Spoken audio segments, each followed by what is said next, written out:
Rekayasa proses bisnis pada proses unloading biji besi dengan pendekatan lean manufacturing. Latar belakang PT CX adalah perusahaan yang melayani jasa di bidang pelabuhan. Pelayanan yang disajikan salah satunya adalah kegiatan unloading atau biasa disebut jasa bongkar muat. Salah satu kegiatan yang ditangani adalah proses bongkar muat pada biji besi milik PT AB. Seiring kegiatan berjalan PT AB mengeluhkan lamanya waktu proses bongkar muat yang dilakukan PT CX. Yang disebabkan karena keterlambatan sehingga PT CX mendapatkan dendaan karena proses produksi PT AB terganggu. Selanjutnya masuk ke deskripsi sistem.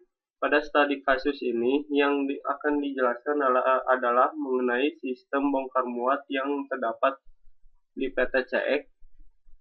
Proses-proses bongkar muat ini dapat digambarkan menjadi satu sistem seperti konsumen PT AB mengorder biji besi kepada supplier PT X. Setelah mengorder biji besi, konsumen menghubungi bagian pelabuhan untuk mengonfirmasi bahwa mereka akan mengimpor barang dari luar negeri.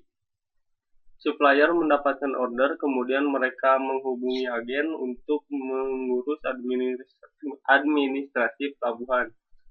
Agen kemudian menghubungi pelabuhan untuk mengurusi administrasi impor yang ada di pelabuhan. Pelabuhan membuat berita acara, jadwal kedatangan, dan mempersiapkan kedatangan kapal dari supplier. Setelah selesai, kemudian kapal yang berisi biji besi diberangkatkan dari tempat supplier.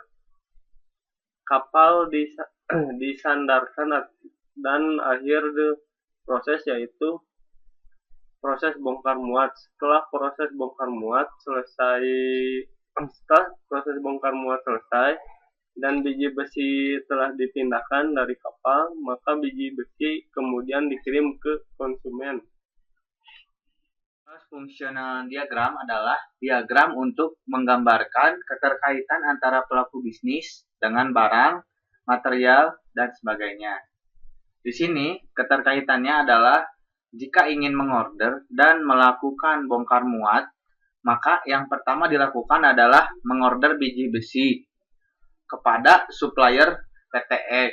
Nah, setelah mengorder biji besi, lalu konsumen PT AB menghubungi Kepala Departemen Jasa Pelabuhan untuk mengonfirmasi bahwa mereka akan mengimpor barang dari luar negeri. Kemudian, supplier mendapatkan order, kemudian mereka menghubungi agen untuk mengurus administrasi pelabuhan. Setelah itu, agen akan menghubungi Kepala Bidang Perencanaan Pelabuhan untuk dibuatkan berita acaranya. Nah, sebelumnya telah berkoordinasi dengan Kepala Departemen Jasa Pelabuhan mengenai kebenaran informasi yang mengimpor itu PT AB. Nah, setelah disetujui, maka kapal di pelabuhan dari tempat supplier, kemudian setelah dikonfirmasi juga, dibuatkan berita acara dan jadwalnya. Lalu, Kepala Departemen Jasa Pelabuhan memberikan informasi kepada Kepala Bidang Jasa Pelabuhan. Setelah itu mendapat informasi mengenai berita acara dan jadwal kedatangan kapal PT X. Lalu, Kepala Bidang Jasa Pelabuhan menghubungi Kepala Bagian Penyandaran dan Bongkar Muat untuk mempersiapkan kedatangan kapal.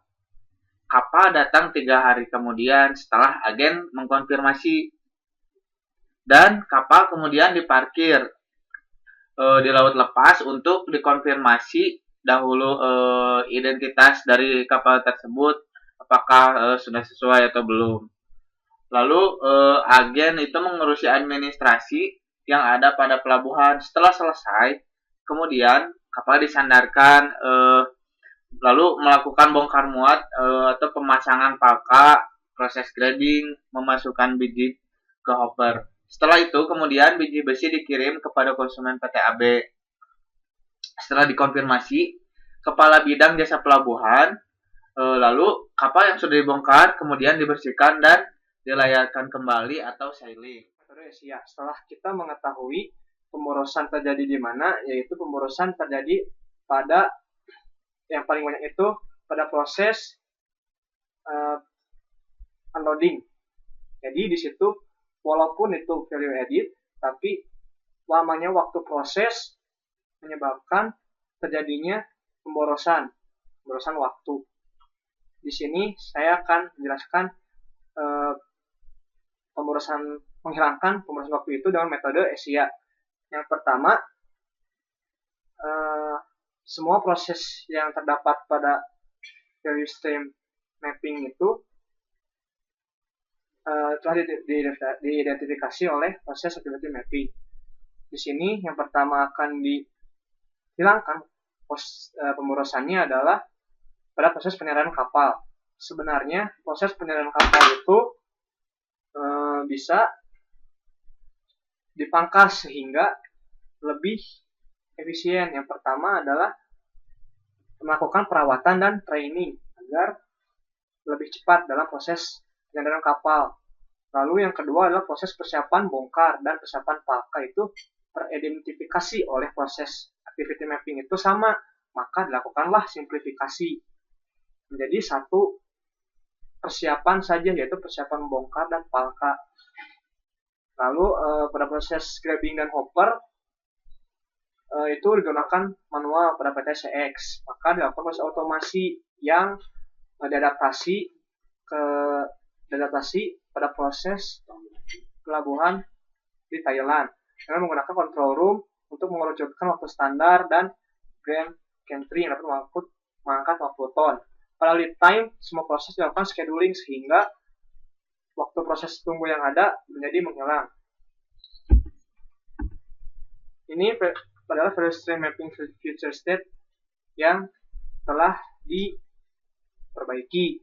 Bisa dilihat persiapan bongkar dan palka menjadi 2 jam, proses grabbing menjadi 18,5, lalu masukkan hopper menjadi 9,25 jam setelah ada otomasi dan simplifikasi, sehingga total value added yang tadinya besar menjadi 37,26 jam. Ini adalah proses activity mapping future state, penjelasannya yang tadi.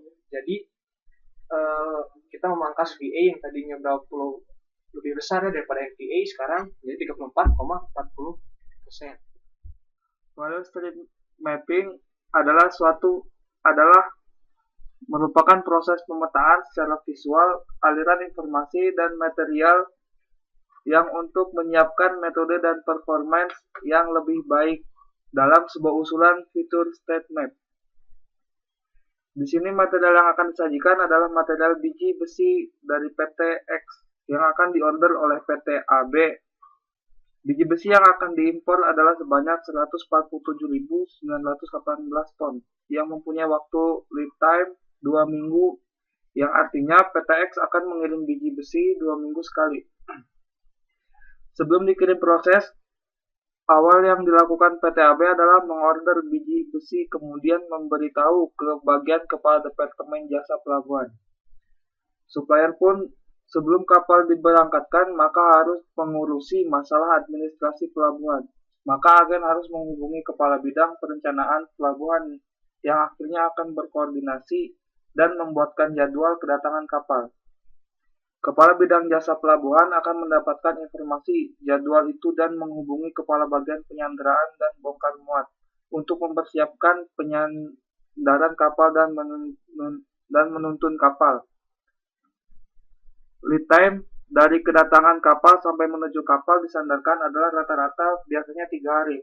Proses penyandaran kapal memakan waktu 3,2 jam setelah kapal disandarkan, tidak ada lead time.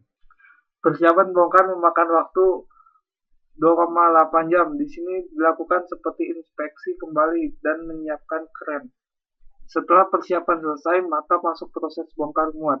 Yang pertama, persiapan palka 5 jam untuk mengaitkan ke kren, dan kemudian proses grabbing selama 76,515 jam dengan ship on ladder kren. sebanyak 3 buah. Pengangkatan biji besi sebesar kurang lebih 25 ton memakan waktu 75 jam. Sebelum delivery, ada proses lead time menunggu truk dari penyedia jasa truk menuju ke pelabuhan untuk mengangkut biji besi selama 1,275 jam. Setelah itu, proses pembersihan selama 3 jam dan proses kapal sailing selama 4 jam. Maka dapat disimpulkan, proses atau kapal berada di dalam pelayanan itu selama 168,523 jam. Sementara total lead time 73,375 jam. Proses activity mapping current state memiliki VA 69,82%, yang artinya ada masalah, yaitu pemborosan waktu. Adapun kesimpulannya yaitu proses yang terdapat pada bongkar muat masih belum efektif dan efisien. Itu dibuktikan dan teridentifikasi oleh proses activity mapping. Delay yang terdapat hanya ada satu, akan tetapi waktu proses siklus bongkar muat sangat lama dan boros. Itu bisa dilihat karena jika dibandingkan dengan standar waktu yang ada, waktu proses bongkar muat PT CX jauh lebih lama. Maka dilakukan proses rekayasa bisnis untuk menghilangkan waste. Dan diberikan usulan diharapkan waktu proses menjadi lebih singkat dan meningkatkan performa.